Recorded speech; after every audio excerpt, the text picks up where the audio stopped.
చిన్న సినిమా చిన్న హీరో కోట్లు కోట్లు కొల్లగడితే పరిశ్రమకి పోలెడంత జోషు. ఎగ్జాక్ట్లీ లాస్ట్ వీక్ రిలీజ్ అయిన టిల్లు అదే చేశాడు.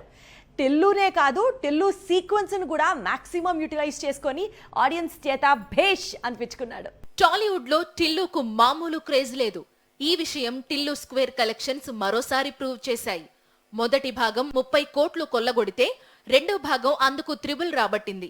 సరాసరి 100 కోట్ల క్లబ్ లో చేరింది. యంగ్ హీరోల్లో 100 కోట్ల క్లబ్ లో ఇప్పుడు సిద్ధు జొన్నలగడ్డ జాయిన్ అయ్యాడు. 2 ఏళ్ల సమయం తీసుకుని సిద్ధు టిల్లు 2ను తీసుకొచ్చాడు. ఎన్నోసార్లు ఈ సినిమా వాయిదా పడినప్పటికీ ఆ ఇంపాక్ట్ రిలీజ్ పై పడలేదు. పైగా టిల్లు 2కు బంపర్ ఓపెనింగ్స్ వచ్చాయి. పాజిటివ్ టాక్ కలిసి రావడంతో సినిమా రిలీజ్ అయిన తొలి వారంలోనే 94 కోట్లు వచ్చాయి. టిల్లు 2 వసూళ్లు 100 కోట్లు దాటడం, ఆ తరువాత నెక్స్ట్ టార్గెట్ ఏంటి అనేది ఇప్పుడు ఆసక్తికరంగా మారింది.